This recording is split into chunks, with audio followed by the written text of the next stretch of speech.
watching 4-Color Commentary. I'm Mark Allen, and I am here today to wrap up the Doomsday +1 retrospective. And so I'm going to do everything I was planning on doing in the next 2 or 3 videos. I'm going to do it right here, which may mean a little bit longer video, or I may not have quite so many ums and ahs and can't remembers as I normally do. Who knows? But let's just start with the final installment of, originally the final installment of Doomsday +1, which took place in 2 parts, took place in 2 different publications, I should say.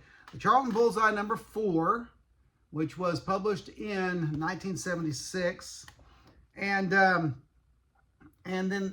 Charlton Bullseye number 5. And one of the things I noticed for the first time was that between issues 4 and 5, there was now this was 1976, mind you, there was a 50-cent price hike. I'm thinking that had to hurt in 1 month's time. Now maybe these just happened to be the case. You know, I'm sure it didn't. You know, I'm sure it was just time for a price hike. But at the same time, 50 cents, man. That's a 50-cent increase or 50% increase in this publication in 1975. That would have smarted for the average comics fan. And so anyway, being Charlton Comics, nothing against Charlton, but at the time Charlton was not known as being a standard leader or a leader in the medium. So anyway, it probably hurt those few collectors who bought Charlton Bullseye, relatively few. But anyway, let's get to the part 1 of the second, part 1 of the 2-part conclusion to Doomsday +1. And it is in black and white, but it is in a larger format. It's clearer in a sense. And I got no complaints about John Byrne's black and white art.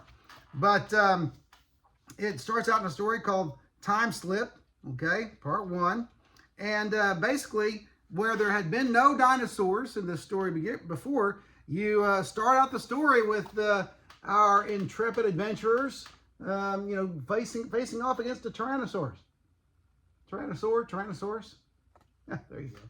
But so very interesting twist to storyline, and then before you know it, the Tyrannosaur gets disintegrated by somebody's weapon, some mystery person's weapon. Well, we meet that mystery person, and I'm not going to give it away, but it does lead into a 2-part story. Again, John Byrne's art just continues to get better and better. Now, no doubt it looks better because of the clarity that you have in part in black and white, but also the larger format, I have to think, helps. And so there's a really neat look at a gyroscopic helicopter-like car vehicle. I'm just being technical there. So very cool stuff. John Byrne was just letting his imagination go wild. Again, great dinosaur images there. And just had a great, just a really neat adventure here that continues, okay, in issue number 5. And let me get to it. Now, the interesting thing about the last installment here of the story is that it is a opening page by somebody whose first name I don't know. Brzezowski is the artist. This is just 1 page, mind you. It's a bringing you up to date kind of page, but it is inked by Terry Austin, and it's not unimpressive, you know. But it is very far off the style of John Byrne. When I first saw this, when I first got this book a few years ago, I worried. I thought, oh no, John didn't make it for the last installment of the story. But never fear, John Byrne is back. John Byrne is back after that introductory page. Okay? So, great stuff. Again, just more very cool sci-fi, post-apocalyptic stories as we meet a guy named Stinson Tempest. Okay? Large, imposing dude. And from there, again, it's just very interesting characterization, very interesting and attention-grabbing and enemies for the Airy. The Airy is the nerve control center that they're staying in, that Stinson Tempest runs, and they have an enemy called the Yeti. Of course, you would think, well, the Yeti, they're abominable snowmen, but not quite. They have laser rifles and weapons that you wouldn't expect a Yeti to have. And of course, they're speaking a different language. So anyway, it leads to a lot of excitement, a lot of great action, and again, just a really nice, in a way. They also do get new costumes, which Kuno accessorizes in his own inimitable fashion. There you go. So it was a nice ending to a fun storyline, and it did leave it, open to continuing stories, as the very last panel has Boyd and Stinson walking off into not exactly the sunset, but the snowscape. And it says in the second to last panel, Stinson says, "For now, at least we have our victory." For now, at least, okay? And then in the last panel, it reads, "A victory, yes, but a victory does not always mean a happy ending." So it does leave it open for more Doomsday Plus One action. Now, I realize that several years ago, IDW did a story called Doomsday Point One. I can't say anything about that because I have 3 of the 4 issues, I believe, and until I have the 4th issue, I won't even read it, much less review it. I imagine at some point I will get to it, and because I'm curious to know what John Byrne did with the property after that. But now I want to go to the later reprints. Now, as I mentioned last video, the first 6 issues of the original Doomsday Plus One were all original. Issues 7 through 12 that were published a couple of years after that, I think they began publication. I think issue 7 was published in 1978. They were just reprints, reused, a couple of recycled covers, and other covers that were used from blown up panels in the story. So nothing really special besides just, again, the fun story. But in 1986, Fantagraphics Books reprinted the Doomsday Plus One material under the title Doomsday Squad, and they also recolored it, and which very cool coloring job at the time. They pointed out, and this was something I didn't know. According to this series published in 1986, the original, in the days of 75, 76 of Charlton Comics, which some call ill-fated. An ill-fated company from the beginning. I don't know if that's true, if that's a proper definition or a proper description, because of the level of talent they had working for them off and on. But they said that their comics were printed literally on a printer that was used to print cereal boxes. Now, if that's true, yikes, okay? Even though I love some of the covers that Charlton produced back then, and even some of the interior coloring art, but it was an improvement here on especially you can see it on the opening page here of the Doomsday Squad. This was, by the way, originally going to be called, let's see, what does it say in here? John Byrne Classics, and John Byrne himself asked him to retitle it the Doomsday Squad. Kind of leads you to wonder who owns the rights to the Doomsday Squad these days, or Doomsday Plus One. Does John Byrne own them? I don't know. But anyway, just to give you an idea again of some of the coloring jobs here, the coloring job here. Great stuff. It was an improvement over the original, but again, it has a quality that in comparison almost takes you aback a bit because of the brightness of it. I still like the more subdued coloring of the originals. That's just me. But of course, as you know, I would love to see comics go back to newsprint.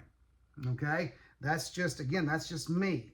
That is an older comics collector. Now, every one of these Fantagraphics issues had the full story originally printed in the Doomsday Plus One books, but it also has some backup features like Dalgota. I'm not going to spend any time on those. What I wanted to mainly do was highlight the cover work on these reprints. You have this first brand new cover at the time, 86, by John Byrne. Very definitively John Byrne. And great stuff there. Okay, very detailed, very well done, very nicely colored art. Although, I will say, I'm not sure about the pink smoke. Everything else, I'm good with. I'm not sure about the pink smoke. That seems more like a color that maybe, you know, the clouds in the sky should have been, perhaps. But the sky's supposed to be polluted. So I don't know. I don't know about the pink smoke, but that's just me. Overall, the covers are great. The cover work on this one is great. And all of the covers are. Issue number 2, I'm not going to bother taking all of them out of the bag. But issue number 2, another John Byrne cover. Very cool illustration of a robot invader. So again, Byrne Robotics at work there. Pretty sure he had dumped the Byrne Robotics nom de guerre by that time, but I don't think it was in use in any form. Not until his website came along years later.